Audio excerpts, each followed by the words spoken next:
आप सभी को नमस्कार। ज्ञान की आराध्य माँ भगवती के चरणों में वंदन कर आज की कक्षा आरंभ करते हैं। मैं डॉक्टर अनीता खुराना, सह आचार्य संस्कृत, सम्राट पृथ्वीराज चौहान राजकीय महाविद्यालय अजमेर से हम द्वितीय वर्ष संस्कृत के द्वितीय प्रश्न पत्र विभक्त्यर्थ प्रकरण का अध्ययन कर रहे थे।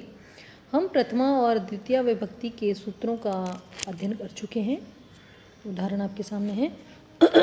स्वतंत्रकर्ता, प्रातिपदिकार्थ लिंग परिमाण वचन मात्रे प्रथमा, संबोधने च कर्तुरीप्सिततमं कर्म अकथितम अधिः शिंस्थासां कर्म अभिनिविशश्च उपान्वद्यांगवसः अभुक्त्यर्थस्य न उभु सर्वतोः कार्यादिगु पर्यादिषु त्रिषु द्वितीयामृडितान्तेषु ततोऽन्यत्रापि दृश्यते अभितः परितः समयान्यक्षाः प्रतियोगे अपि अंतरांतरेण युक्ते कालाध्वनोरत्यंत संयोगे। इन सूत्रों का हम अध्ययन कर चुके हैं। आज हम कर्म प्रवचनीय सूत्रों का अध्ययन करेंगे। अब कर्म प्रवचनीय क्या होते हैं वो देखेंगे। कर्म प्रवचनीय, जो उपसर्ग वाक्य में कदाचित धातु से संयुक्त न होकर स्वतंत्र रूप से प्रयुक्त होते हैं वे कर्म प्रवचनीय कहलाते हैं। क्या कह रहे हैं ये कि जो उपसर्ग क्या होते हैं, जो पूर्व में लगते हैं धातु से। तो जो उपसर्ग वाक्य में कदाचित धातु से संयुक्त न होकर स्वतंत्र रूप से प्रयुक्त होते हैं वे कर्म प्रवचनीय कहलाते हैं।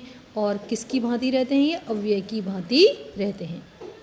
कर्म प्रवचनीय युक्ते द्वितीया, और कर्म प्रवचनीय पद के योग में द्वितीया विभक्ति का प्रयोग होता है। उदाहरण हम देखेंगे। अनुर्लक्षणे, जब अनु जो उपसर्ग है किसी विशेष लक्षण या हेतु को लक्षित करता है तब अनु कर्म प्रवचनीय बन जाता है और अनु के कारण क्रिया के हेतु में द्वितीया विभक्ति हो जाती है। उदाहरण, जपम अनु प्रावर्षत, जप अनु यानी समाप्त होते ही प्रावर्षत वृष्टि हो गई।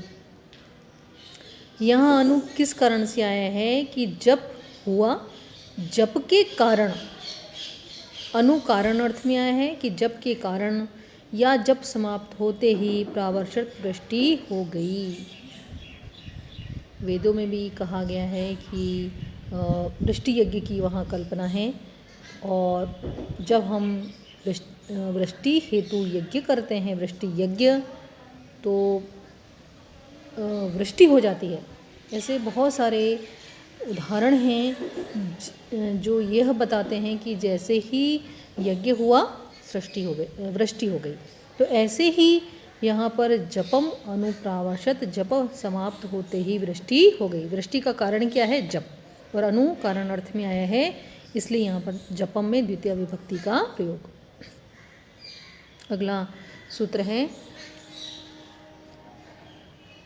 उपो अधिके च,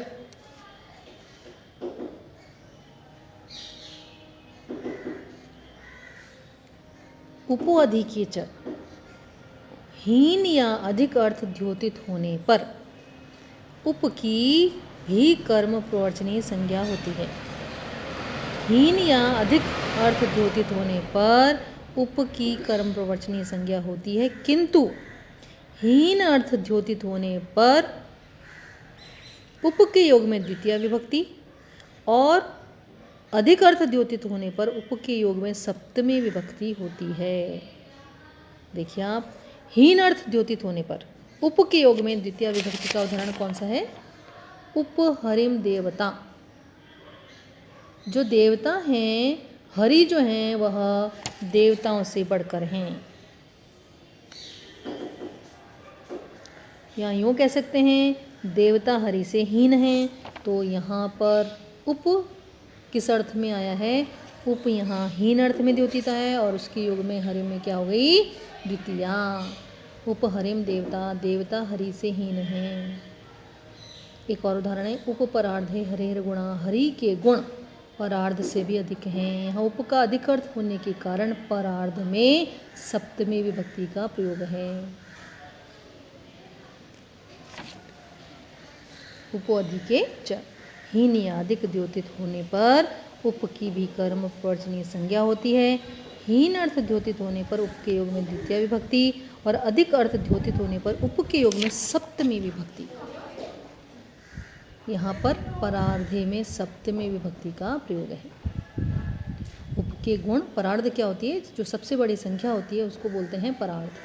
हरि के गुण किससे अधिक हैं, परार्ध से भी अधिक हैं, अधिक अर्थ है और परार्ध में सप्तमी विभक्ति का प्रयोग है।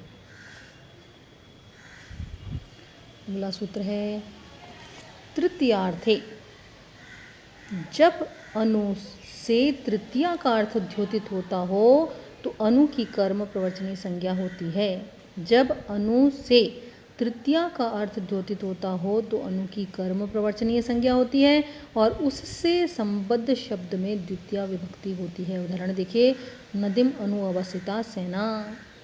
जो सेना है वह नदी के पास में ही है, नदी के समीप में ही है। तो यहाँ पर अनु अर्थ है तृतीया, नदी से संबद्ध है। यहाँ जो अनु अर्थ आ रहा है वो आ रहा है कि जो सेना है वह नदी से ही संबद्ध है, अर्थात नदी के पास में ही है। तो यहाँ अनु अनु के योग में द्वितीय विभक्ति का प्रयोग है। कर्म प्रवचनीय संज्ञा हो गई नदी की। आगे देखिए, हीने। जब अनु से हीन या न्यून अर्थ प्रकट होता है तो उसकी कर्म प्रवचनीय संज्ञा होती है और उससे संबद्ध शब्द में द्वितीया होती है। जब अनु से हीन या न्यून अर्थ प्रकट होता हो, हरिम अनु देवता, सारे देवता अनु विष्णु से हीन हैं। तो यहाँ पर क्या हुआ, हीन अर्थ द्योतित है, इसलिए हरिम की कर्म प्रवचनीय संज्ञा और कर्म प्रवचनीय संज्ञा होने से द्वितीय विभक्ति का प्रयोग हरिम। आगे देखिए, अभिरभागे। भाग अर्थ को छोड़कर कर्म प्रवचनीय के अन्य अर्थों में अभि की कर्म प्रवचनीय संज्ञा होती है और अभि के योग में द्वितीय विभक्ति होती है। यानी अभि जो है उसका अर्थ भाग नहीं होना चाहिए, इसके अतिरिक्त कोई और अर्थ हो तो अभि की कर्म प्रवचनीय संज्ञा होगी और अभि के योग में जो भी शब्द हैं उनकी कर्म प्रवचनीय संज्ञा और उसमें द्वितीय विभक्ति का प्रयोग। जैसे देखिए, हरिम अभिवर्तते, हरि की ओर, भक्तः विष्णु अभि, भक्त विष्णु की ओर हैं, हरि की ओर हैं। तो यहाँ पर अभि के योग में अभि का अर्थ यहाँ पर भाग नहीं है और है, इसलिए यहाँ पर हरि में और विष्णु की कर्म प्रवचनीय संज्ञा हो गई और कर्म प्रवचनीय संज्ञा होने से इनमें द्वितीय विभक्ति का प्रयोग। एक और सूत्र है अतिरतिक्रमणे च।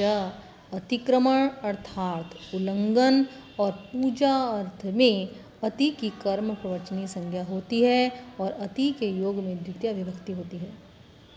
अति देवान रामः, सारे देवताओं में राम पूजनीय हैं।